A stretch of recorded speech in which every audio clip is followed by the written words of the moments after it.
rainforest to be able to get those leaves. I mean, you could just grow the rainforest. Yeah. Well, there have been some efforts down in southern parts of Florida and California that they've been trying to get some groves of the Cercophia trees growing, but they haven't had great success with it just yet. But if they can get those growing, then it would be pretty neat to start to slowly introduce the three-toed sloths into captivity as well.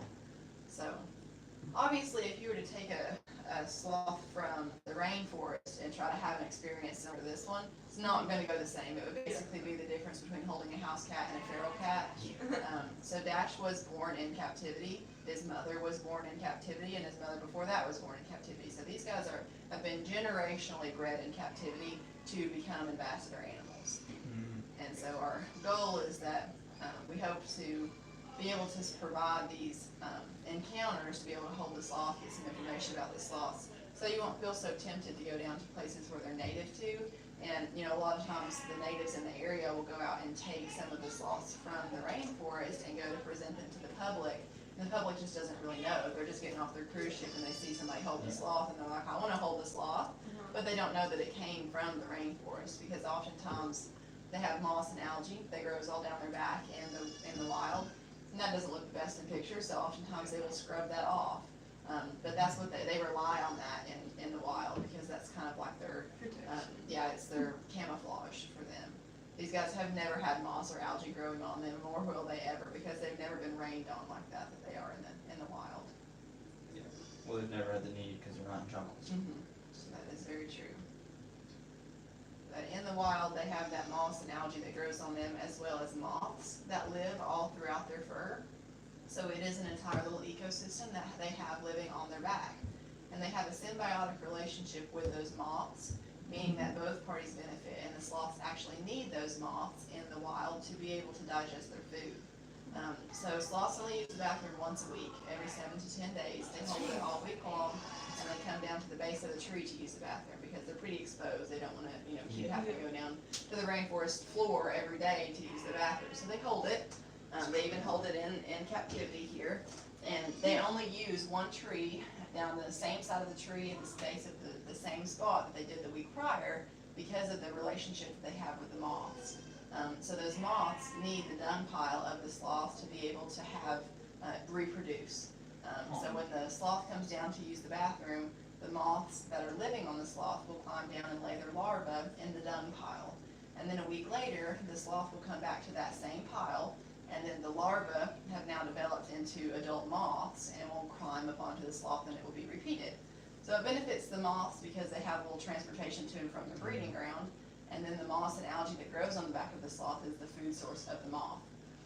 But it also benefits the sloth. So when they turn around and groom themselves, they lick up a portion of those moths, and that's their protein source. So in the wild, as they're eating leaves and stuff, they'll eat a variety of small bugs and insects, and that's their protein. In captivity, we give them 2 hard-boiled eggs a week, and that's their protein source. But when they're grooming themselves, they also lick up a portion of the moth's waste, and that's where they get the bacteria to digest their food. So they don't digest their food through an enzymatic process like we do. It's through a bacterial process. And if they don't have that bacteria, then they're not going to be able to digest their food. So it kind of beckons the question, well, then how do they get the bacteria to digest their food when they're in captivity? And that's because on day 3, when the sloth is just 3 days old, it will climb up onto the chest of the mother and lick her in the corners of her mouth. When she eats, it mixes with her saliva and kind of froths up in the corners, and that's what the baby will lick. And the bacteria that she has in her gut is also in her saliva, and that will mix with her food. And when the baby licks that, that's where they first get the bacteria to start to develop their own bacteria colony. So they will keep that bacteria similar to us, unless we were to take a round of antibiotics or something that would start to kill that off. But they don't have Greek yogurt or a probiotic to be able to replenish that. So for them, their temperature requirements, their dietary requirements, everything is really sensitive here in captivity because this is not their natural habitat. So we have to maintain everything very specifically. You can feel it's pretty warm in here today, and it has to stay really warm in here because they can't maintain their own body temperature. So if their body temperature was to start to drop below what the bacteria needs to be able to thrive, the bacteria colony would begin to be depleted. If they don't have enough bacteria, they would not be able to digest their food, and it's really difficult to get that colony back up because they don't have the moths that live on them. So we've got to make sure that everything stays just right. If someone were to leave the enclosure door open to their outside enclosure overnight, we could come back into a not alive sloth. It can happen really That's quickly. quick. Yeah, because it, overnight it can drop, maybe 80 degrees today, but overnight it could be 60. Yeah. And that's a major amount for a sloth because they don't have enough energy reserves to be able to start kickstarting their system to keep their temperature up. It would just drop with the outdoor temperature. So everything is really, really sensitive for them. We have to be sure that everything stays just right to be able to keep them happy and healthy. They seem rather complex with their reliance on a lot of their stuff. They are. Everything is complex. So in the wild, if they did not have that sloth-moth symbiotic relationship, they wouldn't have the bacteria to digest their food. That's where they get it. Obviously, in the wild, they still get that first colony from their mothers, the corner of the mother's mouth, like they do in captivity. But if something were to ever, temperature fluctuates in the wild. And while it is a lot warmer down in places that they're native to, if it were to drop, if there was to be a big storm or something like that and were to stress them out, if that bacteria colony were to be deplenished and they didn't have the moth that lived on them, then they wouldn't be able to get that bacteria colony back up, and then the population would start to decrease very quickly. So everything is really complex. Everything that is inside of the sloth is designed to be upside down. So everything from the vision, their circulatory system, their digestive tract, the connective tissue that holds everything together on the inside is designed to be upside down. They have locking mechanisms that are in their claws that allow them to hang upside down so effortlessly.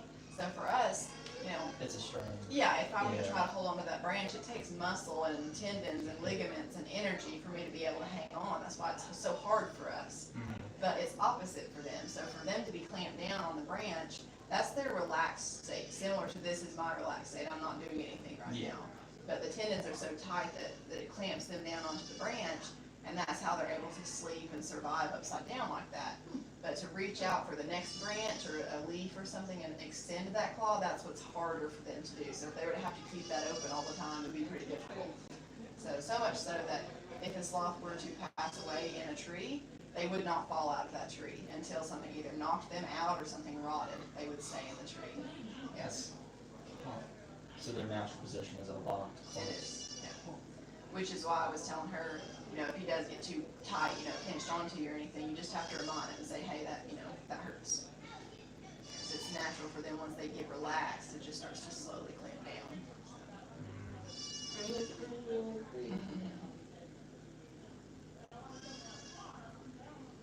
And if you think about their circulatory system too, if I were to hold my hand up in the air like this, or both of my hands hanging onto something, the blood's going to pull down into my shoulders. But they have specific valves that can slam closed and pump harder as needed to supply blood all throughout their body and all of their limbs, while not letting all of the blood pool to their head while they're, hanging them down. Because oftentimes they can even, they'll be hanging on all 4 feet, but if there's a branch below them that they want some of the leaves off of, they can just hang on by their back feet and extend all the way down to get those leaves. And then also eat those leaves and go back, into their digestive tract, which is kind of defying gravity. If I was to try to do a handstand and eat something, it's going to be pretty difficult for me to get that down or up in that situation, because we have two-way valves. We have the ability to vomit. Sloths cannot vomit; they cannot regurgitate their food. So when they go to swallow something, that something is going down. It's one way trip. Yeah. And it takes the digestive system of a sloth 30 days to digest everything that's in it from start to finish. So when they are full, if they're eating the leaves and all of a sudden they're like, okay, I'm full, they're going to take a nap. They don't have to continue eating like we do. I could have a full meal and still feel like I want some ice cream afterwards and still be able to fit that in, because our metabolisms are much quicker. But for them, if they were to continue eating, once their digestive tract was full, they could back up pretty quickly. So they just take a lot of little cat naps all throughout the day. Well, I'm sure that's because they spend not a lot of energy, because they're known for being lazy creatures. Exactly. What we perceive as lazy. Yeah. Well, what their diet is naturally very, very low in caloric content, and it takes calories to make ATP and make the energy to be able to expend on living and doing things. Even breathing takes ATP.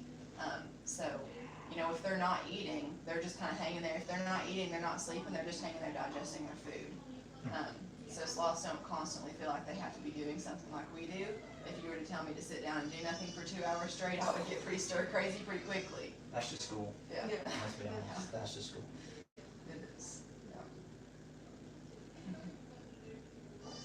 So their entire existence is just hanging on a tree, eating leaves and digesting Pretty food. much, yeah. And it's, on average, a sloth will fall out of the tree about once a week. Whether that's due to a miscalculated step, sometimes when they go to grab the branch, they'll grab their own leg and then go tumbling to the floor because their eyesight's so bad. But their defense mechanism really is basically falling out of a tree if something is to be after them. So if something is to go out onto the branch after them trying to get a hold of them, like a jaguar or an ocelot, their goal is to get to the end of the branch, and they'll get to the end of the branch, and that if the jaguar or ocelot is daring enough to go out after them, their goal is for both of them to fall to the floor. Because if they fall to the floor, the sloth is almost definitely going to survive that fall. And if they're high enough, the ocelot or jaguar is almost definitely not going to survive that fall, or is going to be pretty injured by that they're not going to feel like going after that sloth anymore. The sloth will just look over and go, aw, That's aw, and go right back up.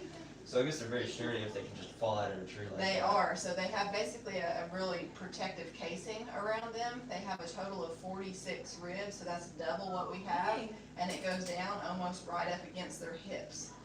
With all of those ribs, there's connective tissue that's adhered to their body cavity and going through their intestines and their organs, so it keeps everything that's inside right in the place that it's supposed to be. So when they hit the rainforest floor, their organs don't go flopping into their body cavity like ours do. If we were to get into a car accident, we hit the steering wheel, and then our intestines hit our body cavity, and that causes a lot of internal damage. But for them, they don't, because everything is so tightly suspended in the middle of their body cavity that it doesn't hit their. It's too compact to move. Yeah. So they are designed to be able to withstand falls from up to 100 feet in the air. So when they do fall, they just kind of go pancake mode, wild eagle, and they fall just flat on the ground. Oh, so they don't fall up or anything, they just try to get as much Yeah. surface area as possible. Huh. They are pretty amazing little creatures. Do they have ears? Like, They do. You can kind of feel back behind, you can move the hair forward, and you can kind of see the ear that's underneath that. I mean, they don't use them that much. They're very small. Well, you said their eyesight's bad. Do they rely on hearing more? Yeah, so since their eyesight is so bad, if you think about us losing one of our senses, our other senses tend to be heightened. So they can hear a lot better and they can smell a lot better. So if I were to break out a little piece of banana or something, he's going to smell that within just a few seconds and be looking for it. Flash, his enclosure goes up 20 feet in there. And if we're trying to get him down, he's sleeping in the morning, all we have to do is step in there with a banana and kind of blow it up towards him. And as soon as he smells that, he's on his way down because he wants a piece of banana. Fruits are just in moderation though, so that's not part of their balanced diet, but it's just kind of a little treat that they can have occasionally. I mean, yeah, ice cream's not a part of balanced diet either, but No. here we are eating that. Yeah. What do you think, buddy? Seems like he's living the best life. Because he's tilting his head back so much because he's used to being upside down, not upright. Yeah, some scientists speculate that when they're looking upside down like that, that's actually their right side up, and to be the other way is their upside down. Not all scientists agree with that, but it makes sense because, like I said, everything else is geared to be upside down. So why not their eyesight Yeah. as well? So he's looking at me right side up. Maybe. You can see how dilated those pupils are too. Yeah. They stay like that all the time, so it's essentially like if you were to look through both of your hands cupped together like a telescope, that's about all they see. They basically have no peripheral vision, so they don't see something until it's right up against them. Yeah, he gets a little bit exploratory with bracelets and things like that. Right beside you in that bowl is some rice. If you wanted to grab that, you can offer that to him.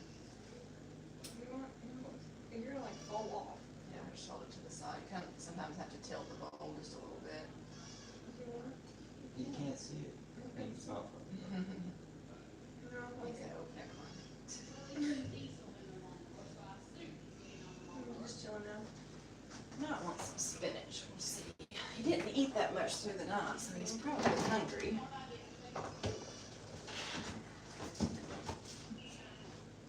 What's the average temperature that they have to the environment has to be for them to be? 78 to 85 degrees is really their sweet spot. So if That's not it gets bad. much below that, then At least it's a 10-degree range. It's Yeah. not like oh no, it changes 2 degrees, they're done for. I'm not hungry today. Guess he's just curious. Yeah. He explores a lot like a 2-year-old with his mouth. See his bracelet and he has to taste it. Oh, his tongue's sticking out. I think sometimes he forgets how long his tongue is, because he'll sleep with it sticking halfway out like that oftentimes. So. I know, he's so cute. It has been about half our time if you guys wanted to trade out. Is that what you want to do? All the sloth That's numbers. fine.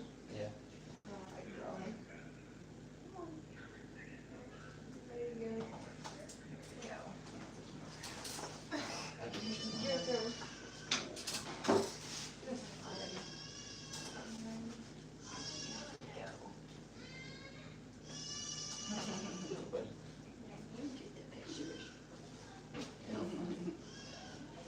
Oh, he's smiling. So sloths eat about 10% of their body weight every day, and since they only use the bathroom once every 7 to 10 days, Oh. You don't like food on that? it tends to build up, so they lose about a third of their entire body weight in one sitting, and that's with feces and urine at the same time. It's like falling. I know a lot of people would love to do that.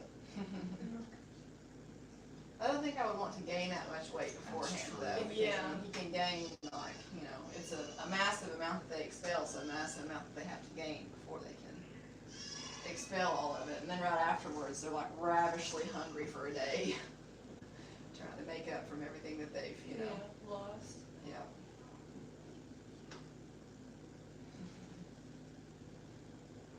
It's really soft. I know. Yeah. I guess that's so the moss can grow a lot easier. It's thicker fur would. Yeah, well, if you look at the hair of a sloth under a microscope, there's actually a lot of tiny little micro cracks all throughout each individual hair, and those micro cracks are what allows the rainwater to be able to gather in those and start to form that moss and algae. So like the moths groom them or something, or like? No, the only purpose that the moths have is for the bacteria that they use to be able to digest their food, and the protein source that they give them if they were to lick some of them up. Seems to be a rather dangerous place to live if you have a chance of getting eaten. Yeah. But whatever. Yeah.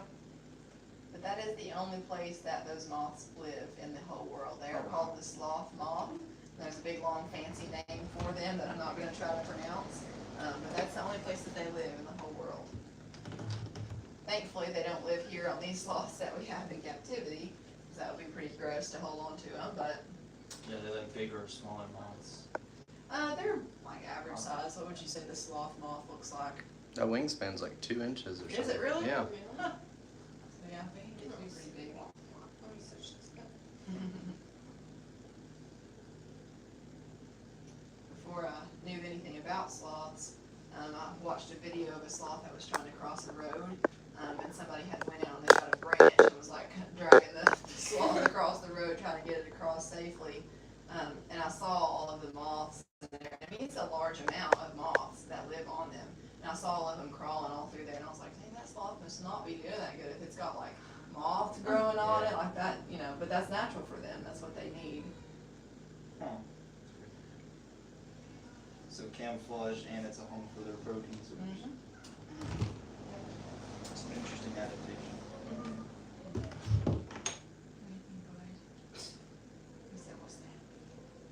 What's all the things he eats like here? So here he eats mostly a mixture, but up until, he's 8 months old right now, so he's mainly on a mixture of brown rice, shaved up sweet potatoes, and a really high quality dog food that's soaked in water and then mixed into it. And that high quality dog food up until they're 2 years old is where they get their protein source. Once they're around 2, we transition them onto hard-boiled eggs. They'll get 2 a week. They get Flash, he gets his on Tuesdays and Fridays. So How old do they live to? in captivity, they can live to be up to 50 years old. So the oldest sloth that we know of was named Jan, He lived in a zoo in Germany and just actually passed away this past August at the age of 54 years old. And his roommate lived to be 50. So, You still got a long time ahead of you, but in the wild, we expect it to be about half of that, just due to things that are out to get them and natural things that happen in the wild. they don't got much predators in captivity, now do they? Do you have another sloth here? We do, we have two others, yeah. Flash is in there, his enclosure goes up 20 feet, and then Zoe is right in there. And we got Zoe and Dash, both from the same breeder, that's been doing it for over 30 years, and he actually clicker trains his mothers to know that when she hears that clicker noise, my eye is twitching, that when she hears that clicker, she gets a little bit of a treat, and he will borrow her baby for just like 10-15 seconds, and then give baby right back to mom. And so that time will slowly increase as the baby gets just a little bit older. Oh my goodness. And as that baby gets older, that time will slowly increase as well. And so every time that the breeder is holding that baby, it's always a positive interaction. Nobody's ever stressed out at any time. And when the baby is fully weaned, of the mother's own choosing, it never has anything to do with the breeder. When the mother weans that baby, it's used to being held by the breeder for upwards to 30 minutes to an hour a day.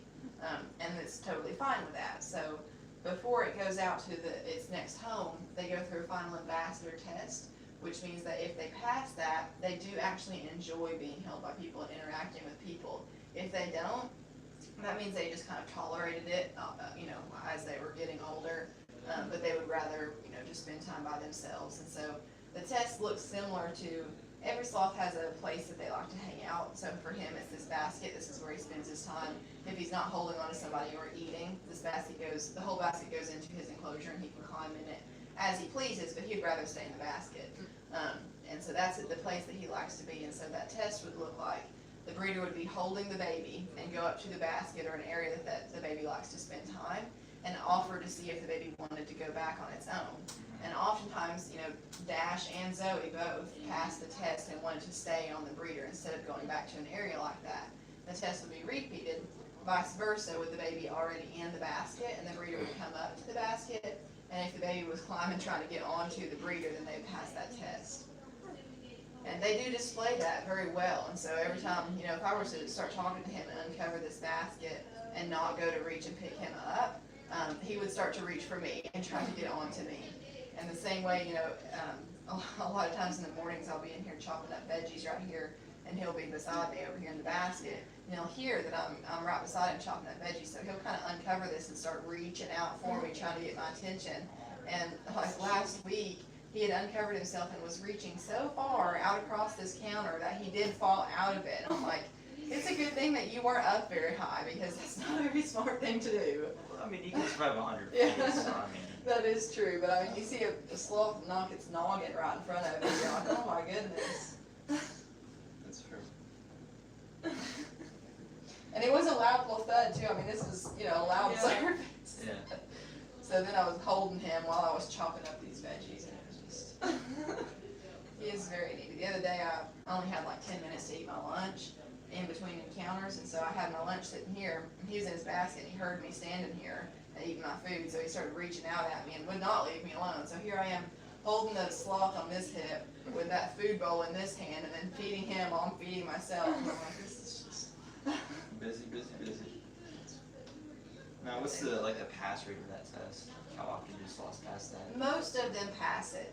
He still does that test just to make sure that if there were to be a baby that just kind of tolerated being held, I mean, he can already kind of see that beforehand, displaying signs like when they're still on the mother. Most of the time when the breeder will come by, the baby is, already trying to climb onto the breeder. But some of those babies, will just stick to the mother a little bit closer and not really branch out as much. So he basically already knows before he does any kind of a test like that. But those babies, the few that don't pass the test, will go to a facility that will be mostly observation, and it would, like a zoo, like that you just see behind the plexiglass, and they wouldn't be doing encounters like this. They'd be left nice and alone. Yeah. They're so happy. He is much happier when he's on someone instead of having to be all by his lonesome in the basket. It's like we're his second mother. So as soon as he was weaned, he just kind of transferred over onto people, relying on people for comfort. I guess they like being pet. Mhm. Now, is there like a particular spot that they like being scratched? Most of the time, they just like real nice slow pets down the back. Dash tolerates a lot of other types of pets, like how you're doing the scritches with your nail and stuff. Not that he loves it, he just tolerates it. You know, because sometimes he will get a little bit fussy when people are kind of using their fingernails and stuff like that. But we're trying with Dash a lot more so to get him acclimated to all different types of touches. Even though it grinds my ears beyond no end, some people will pet up the opposite way of the hair. And so I try to do that with him some while I'm feeding him, and like I'll use my nails to do the cat scritches and like touch his arms and things like that, because some people just have no boundaries and they're like touching him all over the place, and it's a good thing that he's acclimated to that because, yeah, Or scratch? yeah, would not tolerate it as well if he didn't. And so Zoe, she was our first baby, and with any first baby, first child, you want to do everything just right.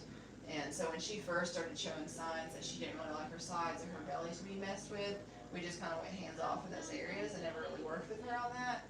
Because of that, if anybody gets too close to her sides or touches her belly, we would probably have to end the encounter because she does get pretty upset about it.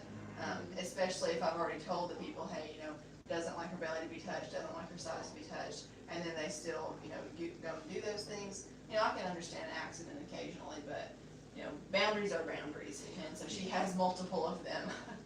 And so she's more sensitive to the areas that she can be touched, but Dash is a lot more acclimated to all different types of touches. More, you know? How far back can you turn his head? Like, can he like? He can't fold it all the way in half, but he can, you know, bend it almost at a 90-degree like that. Some differences between the two-fingered sloth and the three-fingered sloths is that the two-fingered sloth, which is what he is, are kind of built like trucks. You know, we already talked about the ribs and all that protective casing and everything, but they can also get a lot bigger than the three-fingered sloths. Oh. And the three-fingered sloths are the ones that you see pictures of that kind of have that perpetual smile, and they have like a little bit of the band across their eyes. Oh, yeah. A lot of times you'll see pictures of them, they'll be hanging onto the branch and have their neck actually turned all the way back looking at the camera. And that's because they have 3 extra vertebrae in their cervical spine, and they actually have a little bit of a tail sticking down. And it's thought that that tail allows them to, when they come down to use the bathroom, they use that tail to kind of swirl it around in their poop pile from the last week. And when they do that, it allows a lot more of those moths to climb up on them. So it's thought that the three-fingered sloths have a lot bigger of a moth population than the two-fingered. And then the extra vertebrae in their cervical spine allows them to turn their neck all the way back like that. Not all the way around like an owl, but they can turn it 180 degrees. And then the two-fingered sloth, they don't have that extra vertebrae in their neck or as a tail, but what they lack in the tail and in the cervical spine, they make up in their thoracic spine and their lumbar spine. So they have extra vertebrae in, you know, between their hips and their shoulders that allows them to actually, if they're hanging onto a branch by just their back feet, they can extend all the way down and be reaching for a branch all the way behind them, so they can turn all the way back. That is crazy. That's some crazy acrobatics. I know. Cool. Contortionist. And believe it or not, the sloths, the armadillos, and the anteaters are all related. So they're part of the superorder called Zathorans, and Zathoran just means hinged spine. And so if you think about an armadillo, they can curl all the way up into a ball, and they have that protective outer carapace that can, you know, is hard enough to withstand things that are trying to get them. Sloths obviously don't have a carapace, but they can curl all the way up into a ball like that. And you can actually see, if you wanted to get up and see Zoe in there, she is curled all the way up in her hammock right now into a ball. Oh, yeah. And when you get up to leave, you can take a look at her too, because I don't think she's going anywhere anytime soon. But they can curl all the way up like that, and so can the anteaters. Is there any other species that can do it, or is it just those Just those 3. It's called the Zathorans. Have you ever hanged it on like a stuffed animal like that? Like they would hang on the stuffed animal while you do things? So that stuffed animal is actually, it came with Zoe when we first got her. When we first got Zoe, she was about half the size of that, and that was actually her transfer stuffed animal. And so when we would go to transfer her onto someone else, she knew the cue word night-night, and we would have that right next to us, and she would climb over onto that, and then we would just hand the whole stuffed animal and the sloth to the person. Now that she is like 2 times bigger than that, it's a little bit more difficult to transfer her onto that. I think that it just kind of gets in the way, but she still knows how to use it. And so if someone else were to come in and do an encounter like John, he likes to use it a lot, so he'll have it right next to him, and she'll kind of climb over onto that, and then he'll hand the whole thing. But That it's would, kind of a lot of stuff to hold on to. Yeah. but that's adorable though. Yeah. It's cute. Yeah. Do they still do like visits or interactions, or is it? They just don't kinda chill? interact with each other. Sometimes, I'll have Zoe out here and I'll be sitting in that chair below this branch here. And Flash in the mornings will come out and he'll hang on that branch and he'll get his breakfast out here. And sometimes if I'm being taken too long for him, he'll reach down just by holding onto his back feet onto the branch, reach down and be like clawing at me, trying to get my attention to give him some more food. And sometimes I'll be sitting with Zoe and she'll see that and they'll kind of like lock claws for a second before they're both like, no, that's not what I was wanting. Actually, I was just exploring. I don't Visit want for the anything to day. do with you. Yeah. Yeah. So in the wild, they are very solitary animals. It's pretty rare to see 2 sloths in the same tree. But in captivity, a lot of times people will house more than 1 sloth together, and they do okay. It's not like they're like hanging on to each other or things like that, socializing, but they can share the same enclosure. So I think what our plan is that when Dash gets a year old and starts to come down here more full time, I think we're going to try to slowly acclimate him to Zoe so that they can be in the same enclosure together, because we only have the 2 rooms. Yeah. We have 2 other rooms that are identical to these on the other ends, but there's birds in there right now. Unless we got rid of some of the birds, then possibly we could move him down there. But So is he staying there for now? he stays in the basket while he's down here, but when he goes back up to the house, he has an enclosure that we set the whole basket inside of and take the towel off, and then he can climb if he wants to. Most of the time he doesn't. If he does, it's at nighttime, and that's because his food dish is up higher, so he'll climb up to his food dish and get that. But So cute.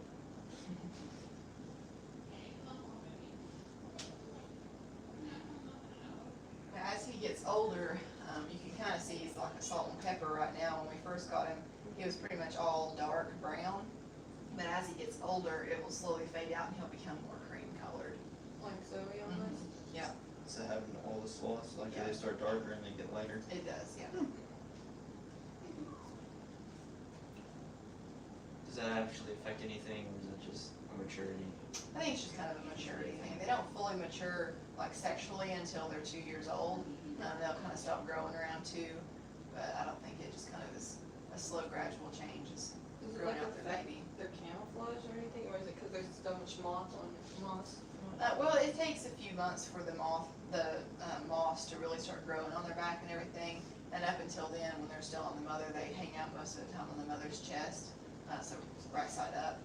But yeah, it probably helps them to blend in just a little bit easier. But actually, the number 1 thing that's out to get them in the wild is the harpy eagle. So they can see the sloths from the tops of the trees a lot easier, because on the underbelly of a sloth, there's not a whole lot of moss and algae. So they can spot them a lot easier. And if you think about that locking mechanism that we were talking about, if they're locked over the branch like this, it's pretty difficult to pull them down out of the branch. But if an eagle were to grab onto them and pull them up off, they come off the branch a lot easier.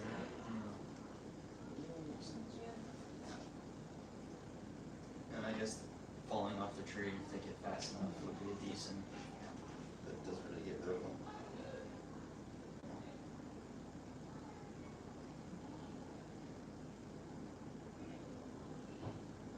So like, what areas are they native to? Because obviously Central America. Yeah, Central and South America. So places like Honduras, Guatemala, Costa Rica, things like that.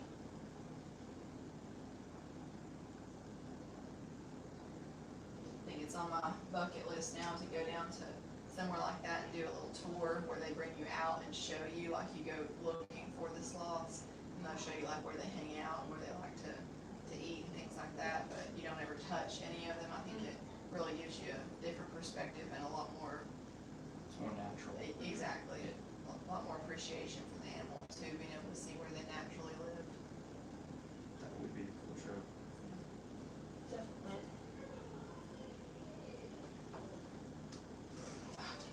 My legs for this every time. Well, our time is up, unfortunately.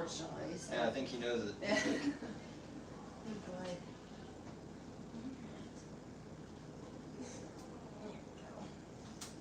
How heavy do they get?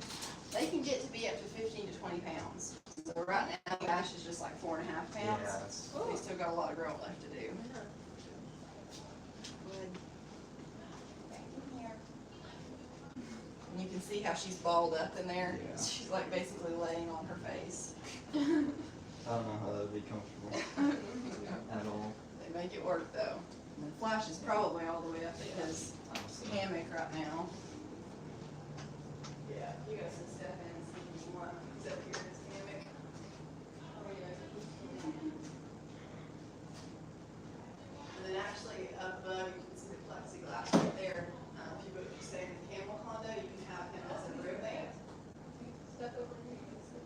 Dig his head up. He said, who's down there? But if you book to stay up there, you gotta have like 6 to 10 people for it to really pay for itself. But it's a pretty good deal if you have that many people. And as you walk into the room in there is him right there in his little hammock, so, yes. So, It's pretty cool. interesting. So we'll come out here and hit the hand sanitizer one more time. Yeah. You guys have any other encounters for the day, or